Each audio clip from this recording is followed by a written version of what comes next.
Hello and welcome to The Found Cause, where we found our cause in serving the Lord Jesus Christ. I am Michael, the man behind the machine, and to my virtual front is... Sebastian, the bookkeeper. Hey Sebastian, how's it going? Good, and you, Michael? I'm doing fantastic. Still quarantined, as you know. We are still virtual and quarantined and all that, so me and Sebastian are missing each other's beautiful faces. But despite that, we are continuing forward. This time is another episode on the Islam series. This one is one I've been excited for, politics in Islam. Now, that might sound not very Christian-oriented. Politics is not really what the podcast is about, and Islam is not specifically what the podcast is about, but it's so important and so integral to the belief and doing apologetics to people, to Muslims, to Islam as a whole, that it is just necessary to talk about, especially when we're doing a deep dive into Islam. And the theme of this episode is we're gonna introduce Islamic politics, Islamic law. It's called Sharia. And we are going to contrast it at the end of the episode with biblical law in a way that I hope is balanced and shows you that there's a lot of hype, there's a lot of fear behind looking at Sharia law, and I think that there's rightful dislike and distrust towards Sharia law and Islam in general, but there's also bad ways to look at it, and I think some common ground we can find between the Muslim and the Christian on how we want to implement law, but I do want to contrast false God law and false God law in Sharia versus the real holy God, Yahweh's law, and how that works out in society. So, Sebastian, first things first, what is Sharia law? What does it mean? I'll give my spiel and then you can go into the details. Sharia in Arabic is essentially just law. Like in Arabic, when Jews were taken over by the Muslims, when they spoke Arabic, they would say Sharia, or a version of Sharia, for the Torah, because that's just really what it is in Arabic. So imagine it's the Torah, just the word for it in Arabic. So the law, straight up the law. Now, this law is a little different than the Torah in that the Torah is given explicitly in the text. So when Jews refer to Torah, when we refer to the Torah, we look at the first 5 books of the Bible, the Pentateuch, particularly Numbers, Exodus, Deuteronomy, and Leviticus. So those books make up the Torah. And that's where the law is encapsulated. You can come up with traditions, and the Jews did, but it wasn't considered Torah, and if it was wrongfully considered Torah. However, Sharia law is a lot looser. So similarly, Sharia law is based off of the Quran, but it's also authoritatively and acceptably taken off of traditions past, much like the Hadiths and other Muslim traditions. Not everything is based on the Quran. There's also authoritative tradition that comes down that is not, it's disputed because it is tradition, but it is all considered valid. There's not a school of Islam that's saying that only the Quran, there's not a big school, just like in Christianity there's a big school that says the text, sola scriptura, that would be me and Sebastian, but in Islam there's not that kind of same philosophy. So there's a lot of tradition that comes into Sharia. So it's based off the Quran, but also based off Muhammad's teachings that were outside of the Quran, and then his followers' teachings later on, and just frankly what's practical these days. So that's what Sharia law is, and you may have heard a lot about it, things about Sharia, and we'll get into that. But Sebastian, let's go into the dirty details of exactly how Sharia law is practiced. What does it mean? There's something called jurisprudences. Do you want to go into that? Sure thing. Yes, so I like the intro that you gave. Yes, I would expand a little bit more on what you said about the law. So for Muslims, they do want to make the distinction between what is Sharia, which it would say divine law, and also they want to say they have a term for the interpretation of that law by humans. That would be the fiqh. That would be the word that they would use. And for the interpretation of the law, there are different schools of jurisprudence. Jurisprudence simply means the theory of law, study of law. So within the 2 branches, there are several groups. I can start with the Sunni because the Sunnis are the main ones. There's the Hanafi, the Maliki, Hanbali, and Shafi. Each school, they have their own approach. They have a way in how law should be established. So, for example, the Hanafi, they believe that Islamic jurists, they should hold public agreement, and that is how new laws are established from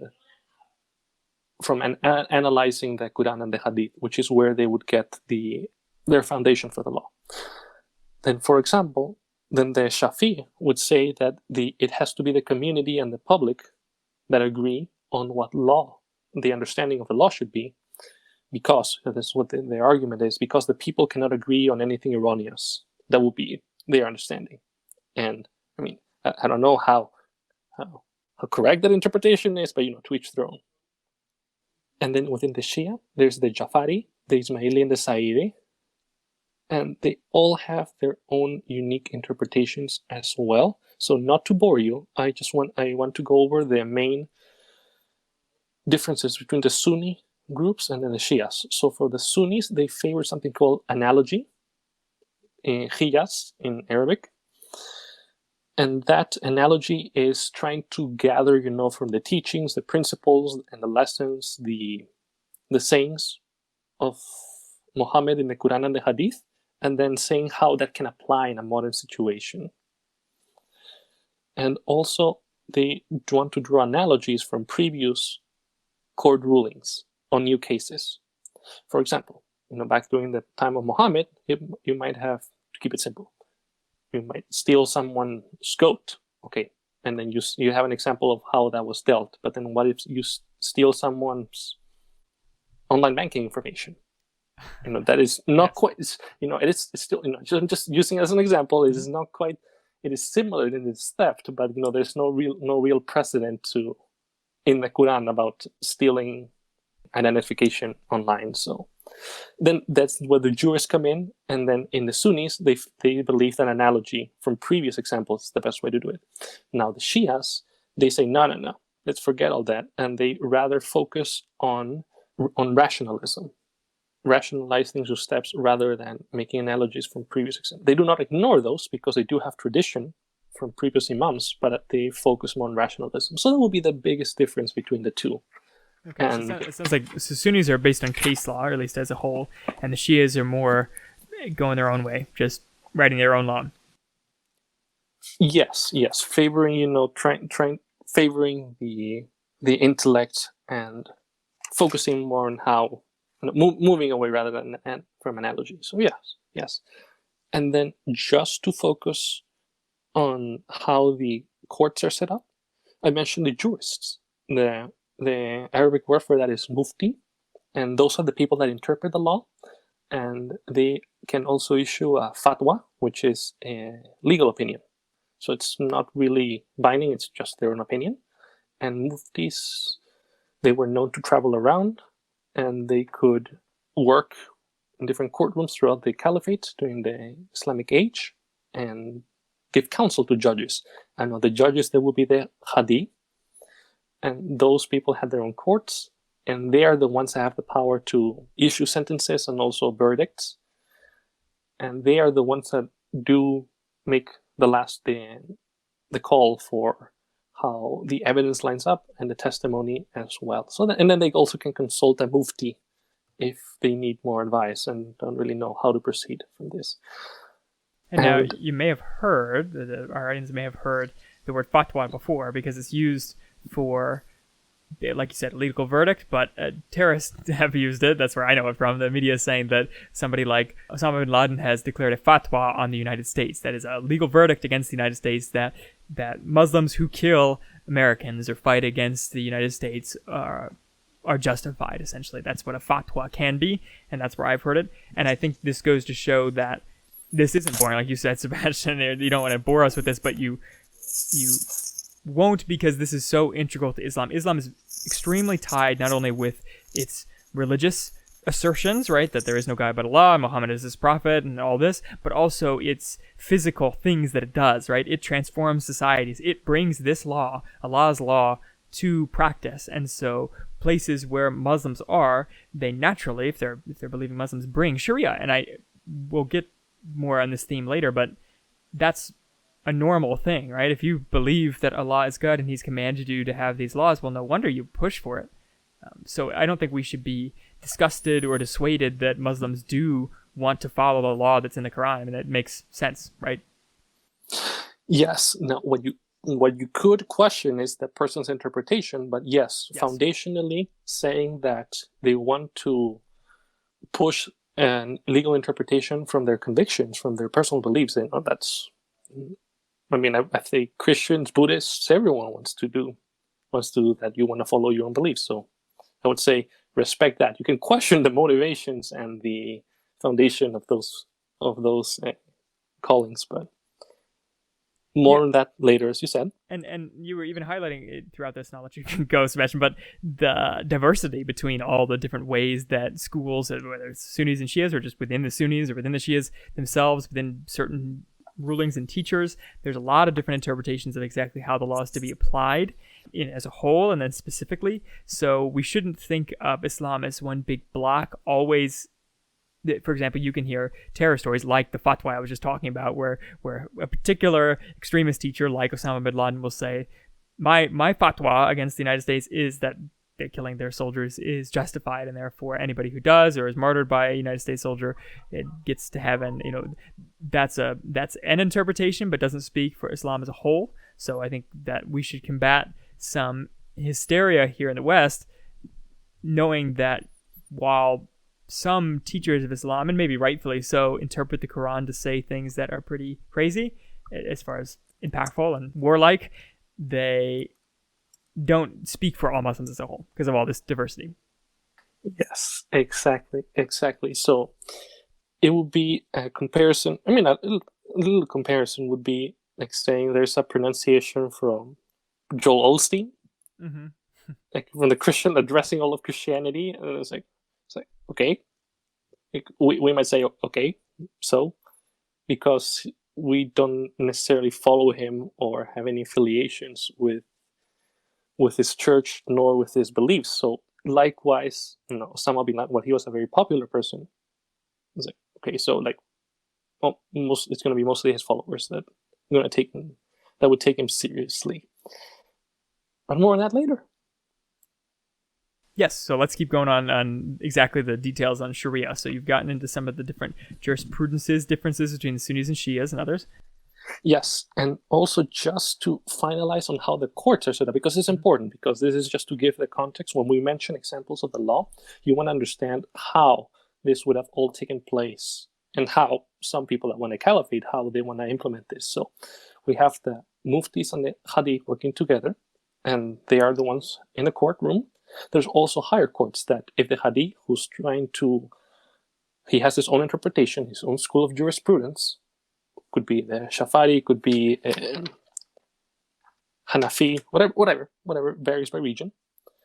And then if a decision is not made following those traditions that the judge has trying to make a ruling on the case, then it will go to a higher court, which would be the Masalim court.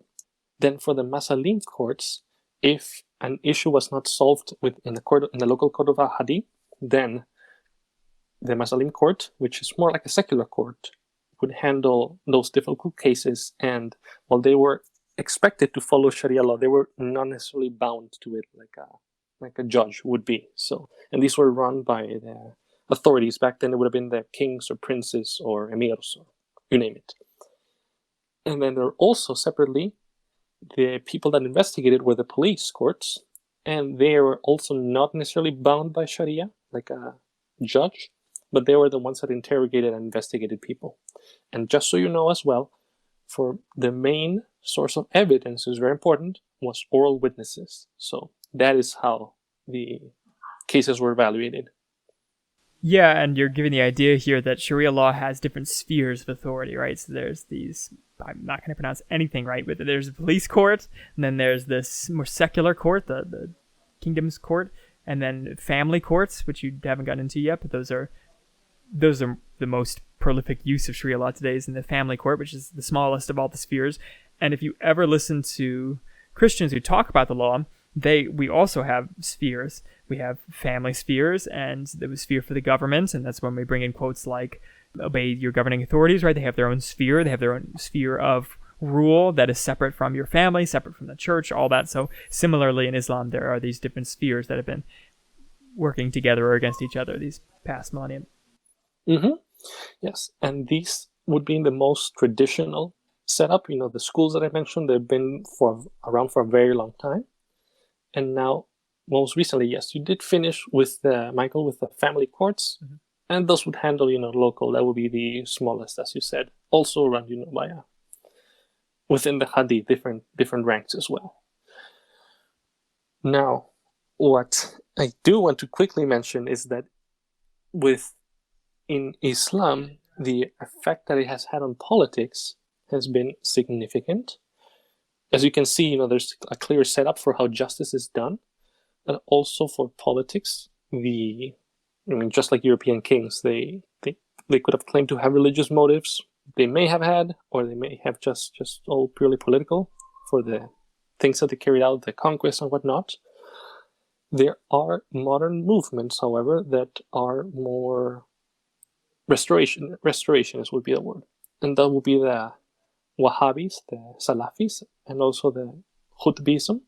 I just want to quickly mention those and to show they're probably the main ones in the front. It's probably like how the crazies that are associated with Christianity, like prosperity preachers, they're always in the front cover and say, look, these Christians are crazy. Mm-hmm. Probably a similar association as well because these groups, I have to personally myself some strange ideas, but now to these ideas, the Wahhabis, they're predominant in Saudi Arabia because they have supported the House of Saud, and the House of Saud supports them with money likewise, and they are the hardcore fundamentalists. They focus on the Tawheed, which is Unitarianism. They are very strict. They believe that they have to restore Islam to its past glory, not necessarily through violence. I'll get to the violent sect, but they are very similar in their ideas, just like how there was this Pentecostal revival. I want to associate it to. I'm just saying to bring some similarities, like Puritans and Pentecostals. Okay. Yes. So I'll take a deep breath. I'm just doing some analogy so you can get the main picture. So they're saying we have to restore things, we have to bring things back, let's create a revival. So that would be the Wahhabis. And they also dislike the Sunnis and the Shias because they consider them that they've been decaying, decomposing for all this time. So that's the Wahhabis. And now the spicy one, the Qutbism, that was from Sayyid Qutb, from the Muslim Brotherhood around the 1950s. Very similar to Wahhabism. They really emphasize on the concept of takfir, which is similar to excommunication, like calling out others who are like false believers. They would go as far as saying that non-Qutb Muslims are heretics or they're false believers. So they hate everybody. They support offensive jihad, and jihad is the Arabic word for struggle, and it's commonly employed, for warfare, like a holy war, like a crusade of some sort. So that is the word that you will see around, and they also spread around hate for the West and Jews as well. So those are the main ones that you might see when addressing Islam nowadays, because they're the loudest group. Yes, and I think if you know your stuff, you've heard of the Muslim Brotherhood. The difference, I think, between these sects, so they are fringe as far as not every Muslim is part of these sects. They are their own things. But the difference between them and somebody like Joel Osteen is Joel Osteen is popular, right? He's got a bunch of people at his church, and he sells lots of books, but he doesn't have a state at his disposal. Whereas Wahhabism is Saudi Arabia essentially is Wahhabist, and they as a state, and so they export Wahhabism to other countries as a state endeavor. So it's not just that there's a bunch of Wahhabis in Saudi Arabia, which there are, but they also export it to Iraq and the portions of Iran and Yemen and northern Sudan and Pakistan and Afghanistan. So they export, and same goes with the Muslim Brotherhood, who briefly owned Egypt after the Arab Spring. The Muslim Brotherhood was elected as the rulers of Egypt, so another state-owned sect, like the sect owned the state, which is totally different than Joel Osteen. Like Joel Osteen might be popular, but he's not running for president. Kind of like Joseph Smith tried to run for president, but couldn't make it. That type of stuff isn't happening in the West. Yes, so he created his own little country in his community. Joseph Smith. Yes. And politically, just to give a map, I'm looking at a map right now, there's a wide range, like we're talking about, of all these different seriousness, how these different jurisprudences are applied across the earth. especially particularly Muslim countries, right? And if you look at a map, and you can look it up on Wikipedia if you're so interested, it's pretty makes sense who adheres to what. So imagine Saudi Arabia is the center of this map. Okay, it is the hardcore Sharia, right? Sharia is enforced with criminal laws and personal statuses, so all the way up from police courts to the state-run courts. Everything is running according to Sharia. Same goes for Iraq and Yemen and Iran and Pakistan and Afghanistan, Northern Sudan, and even Mauritania in West Africa, and Brunei in Indonesia. And then parts of Indonesia varies as a country, but parts of Indonesia also have intense Sharia law. And if you know your stuff, in the Philippines, there was a branch of ISIS that cropped up there. There are still some islands and communities that do Sharia as well. However, those are the serious countries. There are countries that have family law as a huge thing, and that's why family law is really the most widespread use of Sharia, and probably what most Muslims, if they come from a different country where Sharia is practiced, or even in the States, this is what they would be familiar with. And countries that adhere to family law, which is like marriages and divorces and punishments and all the kind of civil court, the difference between criminal court and civil court in the United States is to be the civil court, are all of North Africa except for Tunisia, all the Levant countries, Syria, Jordan, Lebanon, then most of East Africa, so Somalia, Ethiopia, Kenya, Tanzania, Uganda, all those places, India, and Bengal, both of those have these family courts, Malaysia, the Ivory Coast, so these places have family courts. Then there's a bunch of loosey-goosey, they don't really play a major role. Sharia doesn't play a major role in any judicial system, not in the family court, not in the big court, and those are all the Stan regions, so not Afghanistan and Pakistan, but Uzbekistan and Kazakhstan and Tajikistan and all those places. Then most of West Africa is not, the exception of Nigeria, which is like 60% Christian, 40% Islam, and the north of the country is Islam, and they are very serious. There's a terrorist group called Boko Haram, who's as being a terrorist would imply, they're very serious about Sharia law. So that's a pretty divided country right there, as far as there's Christians who don't adhere to it at all, and then there's people who adhere to it strictly. Turkey is another country that they don't have Sharia law at play even in the family courts. Azerbaijan, and then countries that have a sizable Muslim minority like Bosnia or Albania, those also. So you can see there's a huge variation within countries that adhere to this, but countries that have a minority or a majority Islam people, then you have to take note of how they handle Sharia, because it is so integral to the faith. Yes, and what you have nicely pointed out is that there's significant variety within regions, right? Mm-hmm. And also, even throughout history, just to emphasize again that it's not just one big monolith, just all the same. They all believe the same thing. No, like there were orders being persecuted around. They've fought over each other for these differences, particularly in the Persian Empire. Then the Safavids, the Shias, like the Shia orders. There's so many Shia orders. I just mentioned the main three, all fighting for power. So there is a lot of politics when it comes to Islam. A lot of power and a lot of enforcement of the rule of law. Now let's talk about that. So let's transition. So we've talked about the law. We've talked about how it's organized, what it means, and what it is, and where it is right now, the present state of things. But what some viewers and listeners might be asking is, well, that's all well and good. This is the way things turned out. But, supposedly Christian countries do lots of things too, and things turn out. Like, maybe it's unfair that we are looking at the modern day countries and comparing it to Islam, because maybe purified Islam doesn't have anything to do with any of this Sharia law stuff. How does power and politics play into Islam historically, Sebastian, and today? Like, is there quotes from the Quran or quotes from Hadith that talk about how Islam affects politics specifically? Yes, very, very important.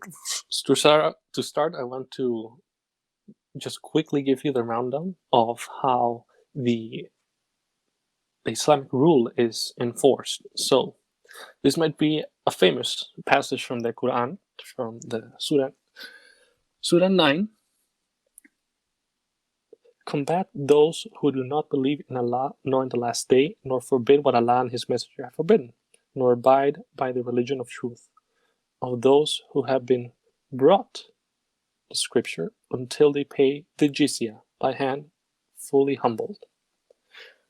So that is the classic citation that you might see often, in which the believers of Muhammad were instructed to subjugate people who do not believe in his message from Allah. And the jizya, that is the tax that a non-believer pays inside the state that the Muslims run. So, right off the bat, there is a direct command from the Quran, that those who do not subjugate, they either force them or have them pay the jizya in submission. I just also want to quickly point out that in the hadith, because some people might say that jihad, it just means struggle. It can be just inner struggle within yourself. Yes, of course it can be. Now, there is a point to be made that Sahih Bukhari, which is one of the most famous hadiths, Sahih Bukhari, and in Sahih Bukhari, the word jihad is, from this hadith, exclusively used in Book 52 as war, as implying combat, as implying killing someone, murdering someone in battle. So, as an example, I'll read from Sahih Bukhari, narrated Abu Huraira. A man came to Allah's apostle and said, "Instruct me as to such a deed as equals jihad in reward." He replied, "I do not find such a deed." Then he added, "Can you, while the Muslim fighters in the battlefield, enter your mosque to perform prayers without cease and fast and never break your fast?" The man said, "But who can do that?" Abu Huraira added, "The mujahid, the Muslim fighter, is rewarded even for the footsteps of his horse while it wanders about tied in a long rope." I wanted to find another one to its way down from a battle. I should say for our listeners that Sebastian has acquired a interlinear critical text of the Quran, meaning that not only does it have Arabic on one side and English on the other, it also has footnotes, which is amazing. I'd never even heard they had these. Sebastian's got like one of the first prints. That's where he's reading these from. So he's looking them up. Yes, it's just as magnificent as the Greek interlinear that I have. Yes, and then the next, I just quickly want to cite as well, narrated Ibn Abbas. Allah's apostle said, "There is no hijrah from Mecca to Medina after the conquest of Mecca, but jihad and good intention remain, and if you are called for fighting, go forth immediately."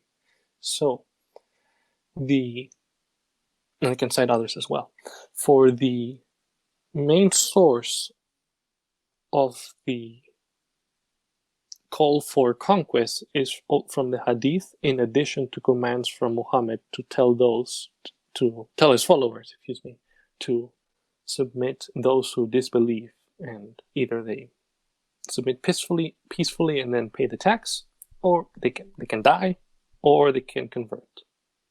Yes, and I think this is classic, so not to harp on it, but we all know the history of Islam. It started with war. Muhammad wasn't bringing a message of peace. He made war on Saudi Arabia, or the Arabian Peninsula, and then his followers pushed it out to the rest of the Middle East and North Africa, and then eventually, the only peaceful conversion that I can think of are the two extremes, so the ones that don't really practice Sharia very much today, and that is all the Stans, all the Mongols, right, that converted, and then West Africa, who converted as well. Besides those two groups, maybe Indonesia as well, now that I'm thinking about it, besides those two groups, everything has been pushed by war or by migration. So it's not just a fact of life that this is how things happen. It's not just a fact of life that these countries follow Sharia law. It's pushed by the Quran and by Muhammad's actions himself and by the hadiths. This is integral to how the faith is. It's not just a fact of life and how things have turned out. And I think that's unique to Islam in that if you compare it to Christianity, both want to spread. If you have the truth, we can all understand that you want to spread it. And I can easily see how someone would want to spread it by force, because you're saying, I have the truth, you're wrong, I'm going to force it on you. Otherwise, you die or you pay the jizya or whatever. But the Christian teaching doesn't work like that. Like there have been instances of people that crusade against unbelievers until they convert. But first of all, they're few and far between in Christianity, despite what you may hear. Second of all, none of it's commanded in the Bible. And third of all, today when you look at Christian countries, they en masse were converted by from within as opposed to from outside. So even the Nordic countries, who were all pagan, they were converted from within.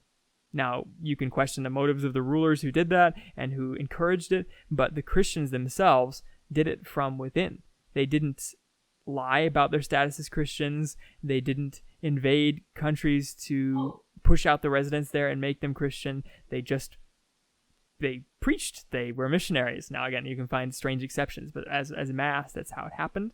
And if you look at Christian countries today, they work the same way with all the groups that are in them typically. They expect everyone to not push by force, and we're very anti pushing by force things, whether it be political ideologies or religious ideologies. So the Muslim difference is stark, right? Not only have they, and I would posit they would, especially these more serious countries, push by force if they could, the Muslim agenda on the non-Muslim world, but when Muslims are in countries, they're not called to do the same kind of missionary work. In fact, there's much more of a replacement style effort in Muslim strategies, but official Muslim strategies, and how they take over in quote-unquote countries without going to war with them.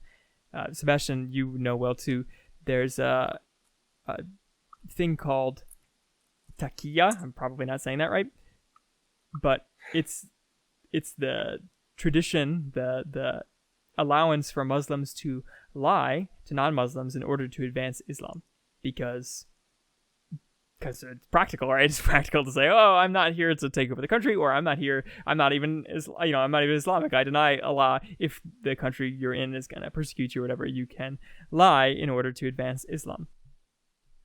Mm-hmm. And the passage where it has been based on was from the Surah 3. Let not the believers take the unbelievers for friends rather than believers. And whoever does this, he shall have nothing of the guardianship of Allah, but you should guard yourselves against them, guarding carefully.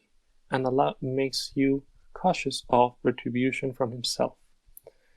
And to Allah is the eventual coming. The word is here, tahiyya, so they're guarding the concealment. Kitman is also another word. Like the act of covering and dissimulation also applies to what you mentioned, the idea of tahiyya, lying to promote Islam. So even in that sense, it is, and understandably, like I understand it. I don't need to spit on it just because I don't like it, but understandably, it does push a very different method for conversion than Christians. It's either by war or by essentially hostile takeover of countries without war, right? A slow influx of secret Muslims that eventually take over, which it sounds conspiratorial, and we don't mean to be, but it is a method that Muslims, they at least allow for, which Christianity does not. Yes, and also, I think this will be very interesting, very unusual. The ibadis were formed this way. So it's not just hiding from non-believers. Obviously, the ibadis would consider other people heretics, which ibadi is another branch of Islam, like Shia and Sunni, but they're primarily in Oman. As you can tell, Michael, I really like ibadis. Yes, you do.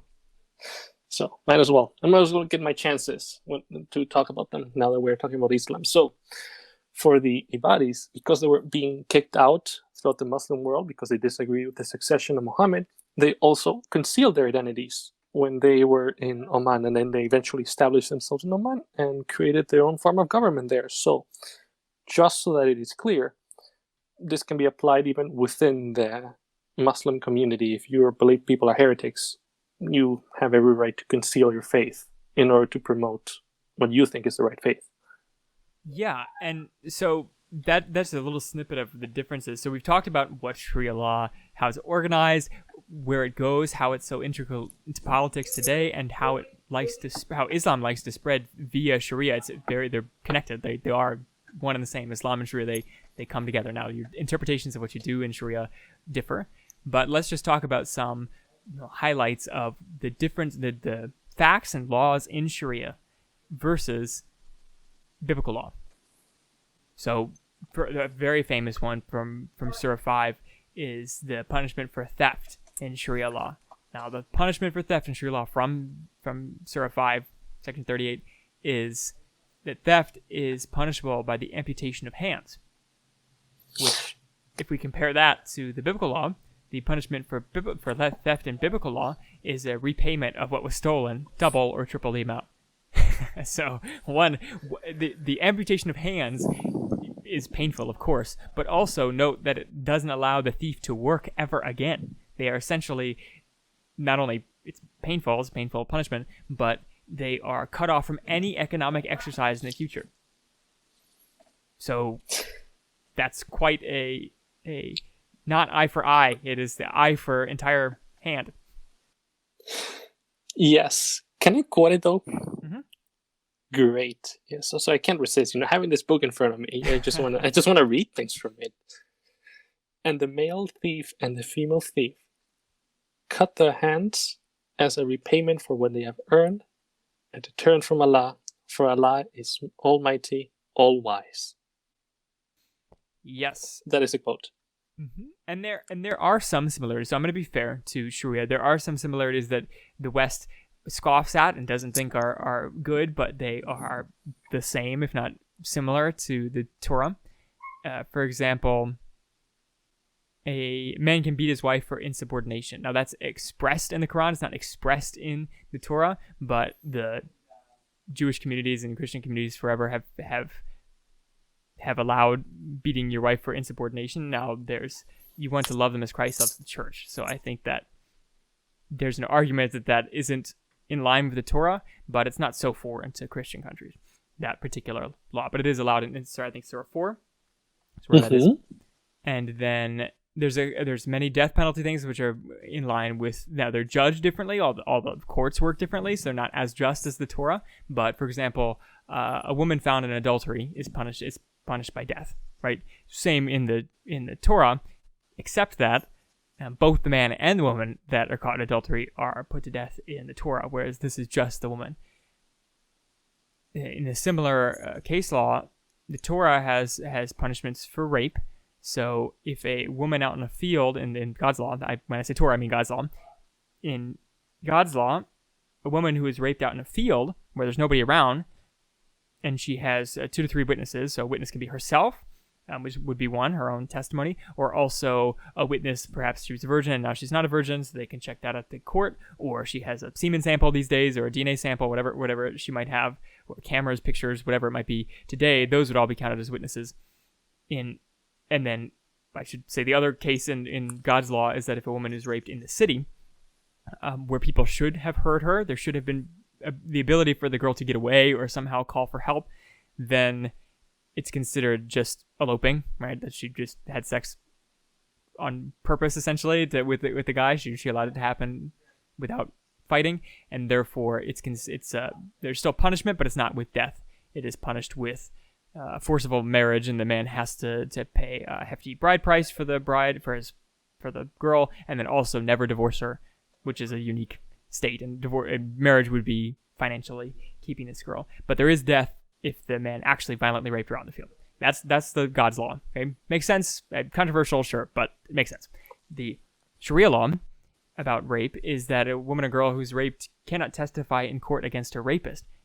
She can't even bring the charge. In fact, there needs to be 4 male witnesses to record, or that can prove the rape of the female that saw it happen. Specifically, people witnesses, not just items or things that happened. So not only can the rapee, not the rape victim, not come and give her own testimony, she has to have 4 male witnesses, physical witnesses, in order to proclaim it a rape. Now, the rape is punishable by death. So there's that. And I should also mention on that same line, women, this is another famous part of Sharia law, women's testimony in court is admissible in some cases, but it is considered half of a man's testimony. So if you need two male witnesses, you need 4 female witnesses in that same way.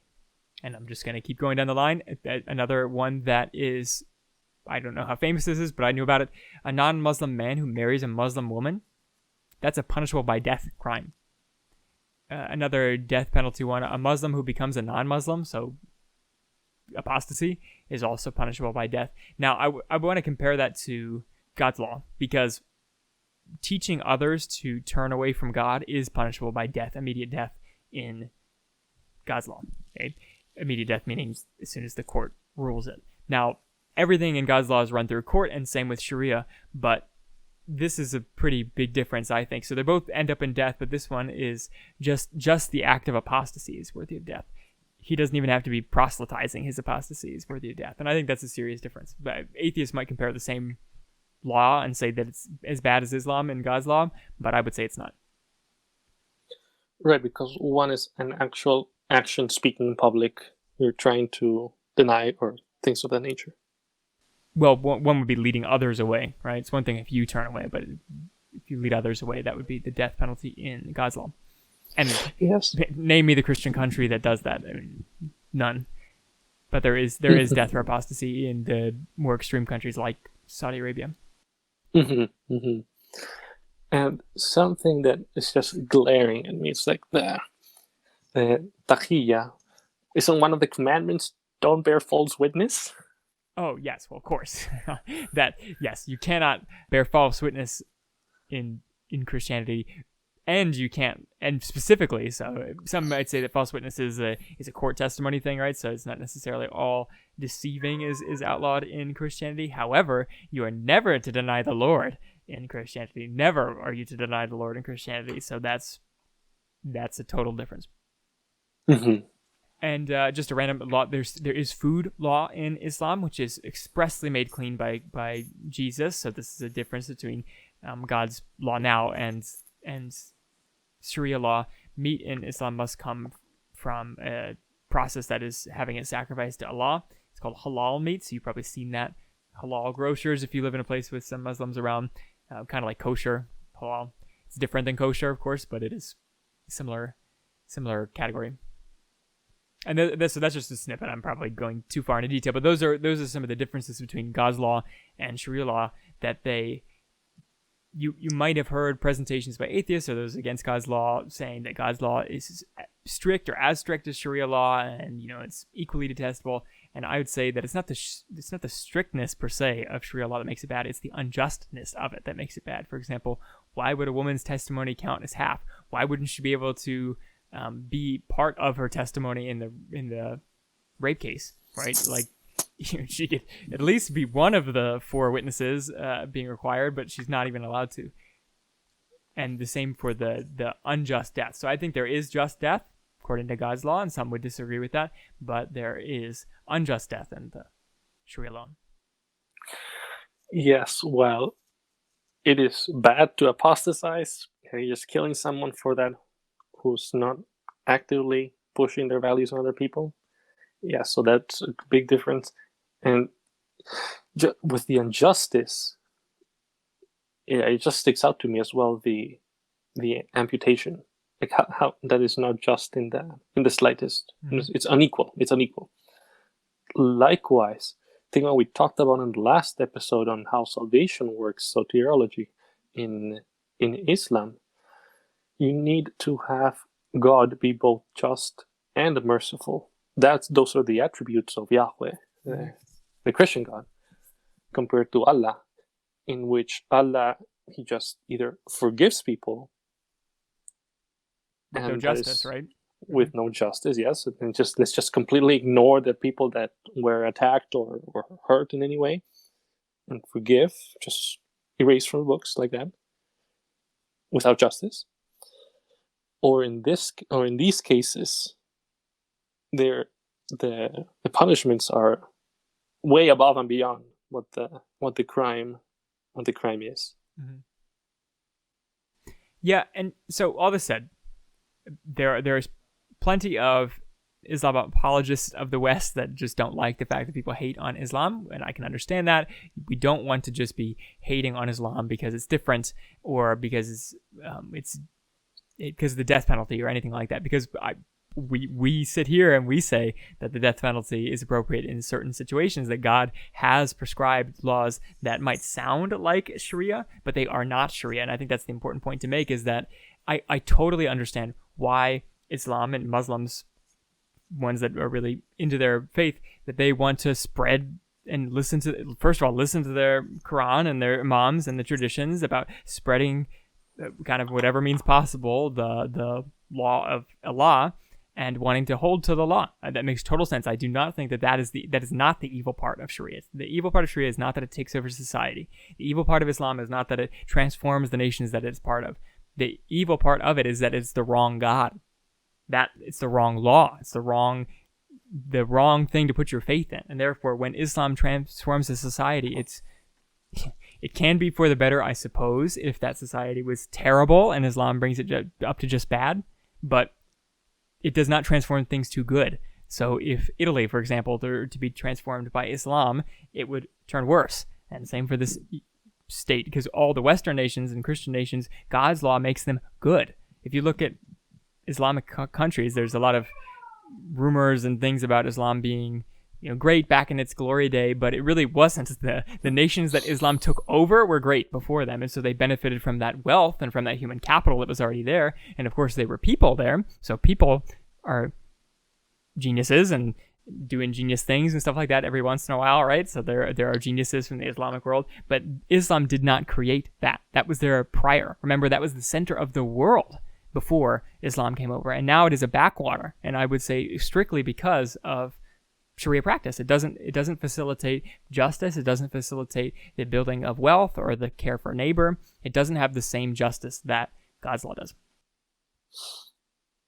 Exactly. And just also to be very, you have to be very analytical when you're approaching a Muslim, because sometimes they might not like with Christians, there are disagreements on many topics, ranging from baptism to death penalty. So just be very aware of who you're speaking with. I've tried to always show that it is not just a giant monolith that's fragmented. It's many branches, many different beliefs, many groups. They disagree with each other. They have been at each other's throats in the past. So I would just say, be very aware. And with the materials that we provide, the topics that we discuss, those are things that we hope are useful to analyzing what the beliefs of the other individual that you're speaking with, and also how to show this other person the errors in those beliefs and laws, and then proceed in how to talk about the Christian God, Yahweh. Mm-hmm. And I think it's important to remember too, with all this, that our fight isn't against each Muslim. So there's no reason to be scared of your Muslim neighbor, or even the countries that have Muslims in them. There's no reason to be scared or hate them. What we should hate is untruth. So perhaps you could say, I hate Islam because of its lies, but the Muslims themselves, that's not where my war is against. All right, the Bible makes it clear that our war is not against flesh and blood, but against the principalities and rulers of this dark age. So that would be not people. That is the spirits behind these people. So yes, while a Muslim might stand as your enemy at some point, he might also stand as your friend at another point. And the thing we're fighting against is not Muslims, it's Islam, and it's against the enemy. So we shouldn't just villainize the people, whether they're our neighbors or whoever, because we're called to love our neighbors, and Muslims included. Mm-hmm.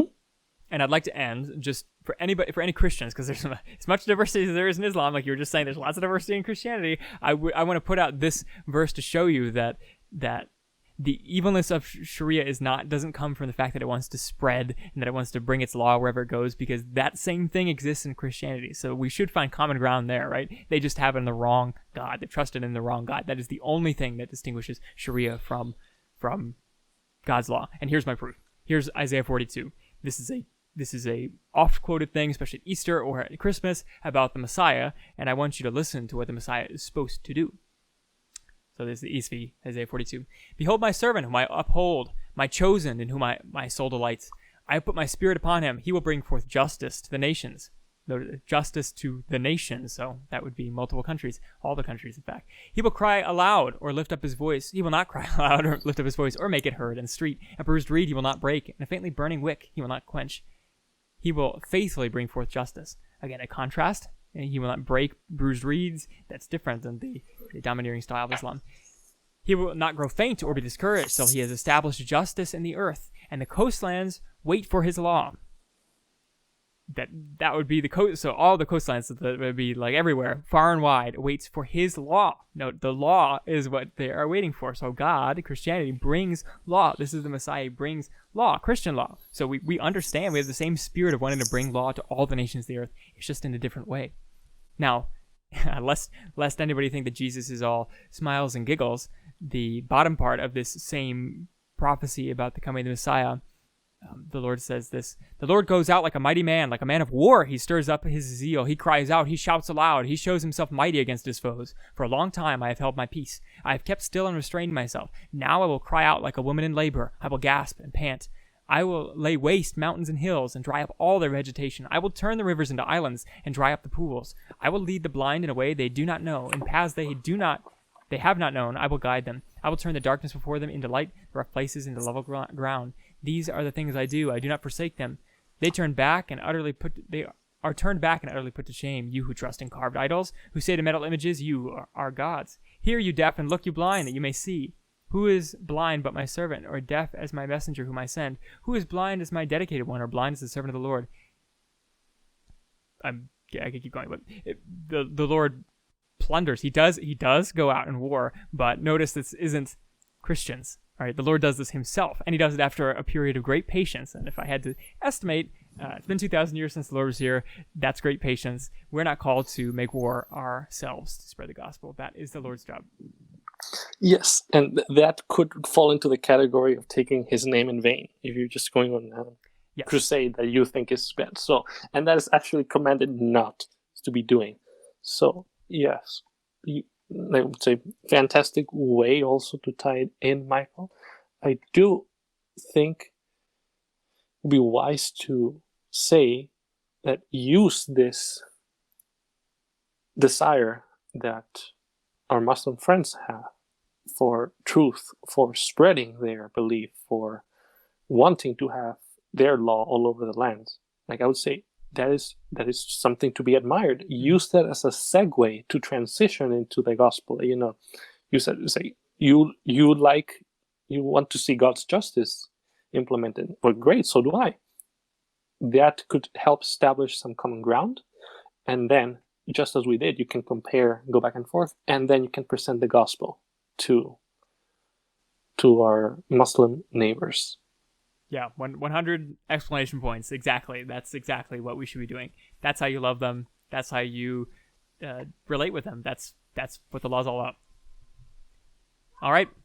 Well, that is why we have found our cause and serve the Lord Jesus Christ. I've been Michael, the man behind the machine, and virtually to my friend has been Sebastian, the bookkeeper. Thanks for listening. If you want to see the rest of our episodes, you can go to foundcause.podbean.com and look it there. Download them at your listening pleasure. All of them are up there for your downloading pleasure. And if you notice, on Facebook and YouTube and Twitter and wherever you find us, on iTunes or Spotify or wherever you look us up, we have a new logo, which is fantastic. Sebastian was able to wrangle getting us a new logo. It looks great. It's a mountain, and it says Found Cause, and the mountain is made up of an F and a C. I don't know. It's really good. I'm not an artist guy, but looks good. Looks good. So we're upping our game here at Found Cause. All right. A nice change, Yes. Until next time, thanks for listening. Our next episode will be continuation of the Islamic series. See you then. Bye-bye. Goodbye.